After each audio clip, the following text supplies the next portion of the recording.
বছর ধরে একটা জগদ্দল পাথরের নিচে বন্দী হয়েছিল। তখন আলেম ওলামা, পীর মাশায়েখ, ইসলামী রাজনৈতিক নেতৃবৃন্দের সম্মানিত সদস্যরা নানান জায়গায় অপদস্থ হয়েছেন। মসজিদের মিম্বারগুলো থেকে দ্বীনের কথাগুলো বলা যেত না, মঞ্চগুলোকে রেস্ট্রিক্টেড করে দেওয়া হতো, এই কথা বলা যাবে, ওই কথা বলা যাবে না। আমাদেরকে নানানভাবে অপমানিত করা হয়েছে, লাঞ্ছিত করা হয়েছে।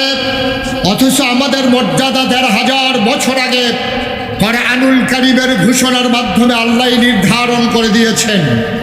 আল্লাহ বলেছেন, কুল হাল ইয়াস্তাবিল্লাযীনা ইয়ালামুনা ওয়াল্লাযীনা লা ইয়ালামুন। হে রাসূল, আপনি বলে দিন, যারা জানে যারা জানে না, দুই দল কি সমান? কখনোই দুই দল সমান হতে পারে না। আমরা সেই উলামায়ে কেরাম এতদিন দ্বিতীয় শ্রেণীর নাগরিকে পরিণত হয়েছিলাম।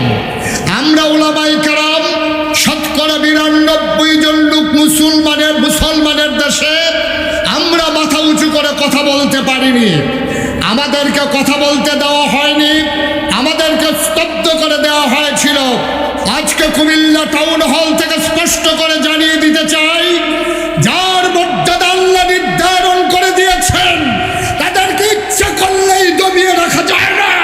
আজকে সম্মেলন তার প্রমাণ, ঠিক কিনা বলেন?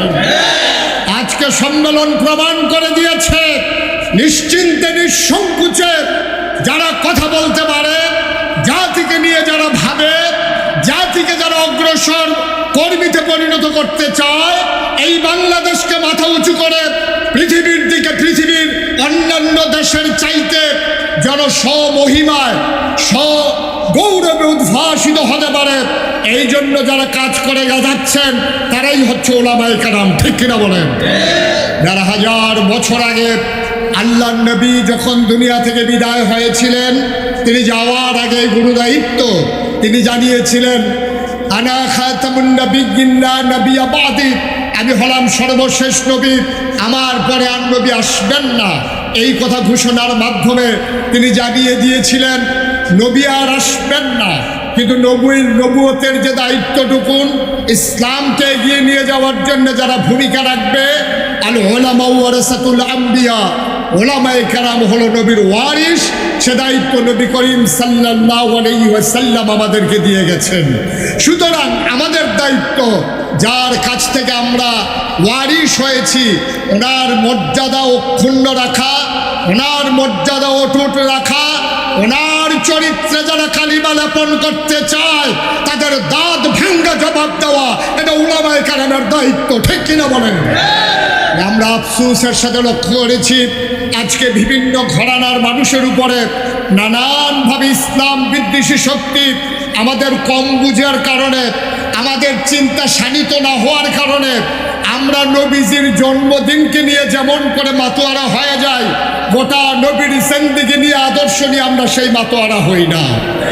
আমরা মনে করি একটা দিনের ভিতরে যদি ইসলামকে সীমাবদ্ধ করে রাখা যায়, নবীজিকে যদি একটা দিনের ভিতরে সীমাবদ্ধ করে রাখা যায়, তাহলে জাতি বঞ্চিত হবে। কারণ নবী একদিনের জন্য আসেননি, এক সপ্তাহের জন্য আসেননি, একটা গোষ্ঠীর জন্য আসেননি, কোনো একটা ভূখণ্ডের জন্য আসেননি। কারণ আমরা বিশ্বাস করি নবীকে শুধু নবী মানে আমরা ক্ষান্ত হই না। আমরা যারা আহলে সুন্নাত ওয়াল আকীদা, জামাতের আকীদা লালন করি, আমরা বিশ্বাস করি আমাদের মাঝে আমাদের নবীর ব্যাপারে আমাদের ৩টা আকীদা। তিনি ইমামুল মুরসালিন, তিনি খাতামুন নবিয়্যিন, তিনি রাহমাতুল লিল আলামিন, ঠিক কিনা বলেন? সুতরাং আমাদেরকে মনে রাখতে হবে, এই নবীকে কোনো দিনের সাথে সীমাবদ্ধ করে রাখা যাবে না। কোনো মিছিল মিটিংয়ের মাধ্যমে নবীর স্মরণ যথেষ্ট নয়।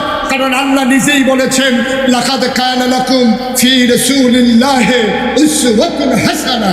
তিনি ছিলেন আইডল, তিনি ছিলেন আইকন, তিনি ছিলেন মডেল, তিনি উসওয়াতুন হাসানা, তার সুরত তার সিরত আমাদের জন্য অনুকরণীয় দৃষ্টান্ত। সুতরাং সুরত আমরা যদিও ধারণ করতে পারবো না, গোটা জীবন বিলীন করে দিয়ে আমরা তার সিরতকে নিজের জীবনে ধারণ করব। রাষ্ট্রীয় পর্যায় থেকে শুরু করে একেবারে তৃণমূল পর্যায় পর্যন্ত নবী যেই সিরত নিয়ে এসেছেন, এই সিরতের মিশন যতদিন বাস্তবায়ন না হবে ততদিন আমরা থেমে যাব না ইনশাআল্লাহ। আমরা জানিয়ে দিতে চাই, আমাদেরকে এইভাবে ঘুমিয়ে ঘুমিয়ে সময় কাটিয়ে দেওয়ার আর সময় নাই। আমাদেরকে মনে রাখতে হবে, ঝড় আসবে, ঝঞ্ঝা আসবে, টিটকারি হবে, মস্করা হবে, মামলা হবে, হামলা হবে, জেল জুলুম নির্যাতন হবে। এই মুসলমান যদি দিন কায়েম করতে গিয়ে নিজের জীবন বিলিয়ে দিতে হয়, প্রয়োজনে জীবন দেব, ইমান দেব না। রাজি আছো কিনা? হাত তুলে দেখা। নারায়ে তাকবীর, আল্লাহু আকবার। নারায়ে তাকবীর, আল্লাহু আকবার। বিশ্ব নবীর অপমান সইবে না রে মুসলমান, সইবে না রে মুসলমান। বিশ্ব নবীর অপমান, দুনিয়ার মুসলিম এক হও, লড়াই করো, এক হও, জিহাদ করো। দুনিয়ার মুসলিম সাবিলুনা সাবিলুনা, আল জিহাদ আল জিহাদ, আল জিহাদ আল জিহাদ, সাবিলুনা সাবিলুনা। নারায়ে তাকবীর। সুতরাং সময় এসেছে সকল বিভেদ ভুলে গিয়ে আলামা খচিত সেই পতাকার নিচে ঐক্যবদ্ধ হওয়া। ঠিক কিনা বলো? ফারুক সালানি আমাদের ভিতরে সমস্যা থাকবে, সেই সাহাবায়ে কারামদের জীবন থেকে শুরু করে একবিংশ শতাব্দীর সূচনা পর্যন্ত ফারুক সালা নিয়ে সমস্যা ছিল, থাকবে। এটা আমরা মিটিয়েও দিতে চাই না, এটা আমাদের হাতে নাই। সুতরাং ফারুক সালা নিয়ে যতই সিদ্ধাহে ঝামেলা থাকুক, কিন্তু আমাদের আল্লাহ, আমাদের রব এক, আমাদের নবী এক, আমাদের কিতাব এক, আমাদের কিবলা এক, আমাদের কাবা এক। এই ব্যাপারে আমাদের কোনো দ্বিমত নাই। ঠিক কিনা বলো? সুতরাং কলমাগু যত মুসলমান আমরা আছি, সবাই মিলে আজকে থেকে কুমিল্লা টাউন হলের এই ওপেন এয়ার, এই সুন্দর ওপেন এয়ারে এই সম্মেলন থেকে আমরা জানিয়ে দিতে চাই, যদি কোনোদিন কখনো যেই ঘরানার উলামায়ে কেরাম হোক, তাদের দিকে যখন আঙ্গুল তোলা হবে, আর এই আঙ্গুল যদি হয় টিটকারির, এই আঙ্গুল যদি হয় মস্করার, তাহলে এই আঙ্গুল আর নিচের দিকে নামবে না ইনশাআল্লাহ। সুতরাং আমাদেরকে ১৫০০ বছর আগে জাগিয়ে দেওয়ার জন্যে জাগরণের কবি ফররুখ যেমন করে বলেছিলেন, আমি সেই আহ্বান জানিয়ে আমার কথা শেষ করতে চাই। কবি ফররুখ বলেছিলেন, রাত পোহাবার কত দেরি পাঞ্জেরি, এখনো তোমার আসমান ভরা মেঘে, সেতারা হেলাল এখনো উঠেনি জেগে। তুমি মাছ তুলে আমি দাঁড় টানি বুলে, অসীম কুয়াশা জেগে শূন্যতা গেরি।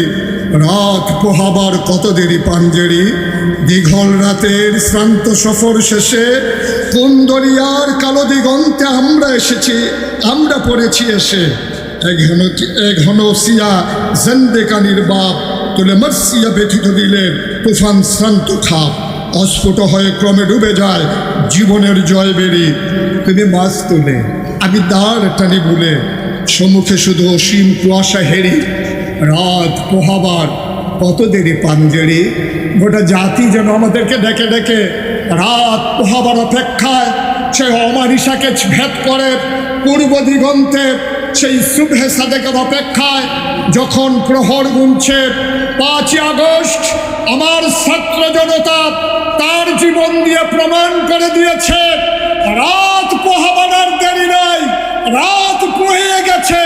সূর্যকে মধ্যাহ্নের আকাশে নিয়ে আসতে হবে ইনশাআল্লাহ। আর এ দায়িত্ব পালন করবে উলামায়ে কেরাম, এ দায়িত্ব পালন করবে নবীর যারা প্রকৃত আশেক তারাই।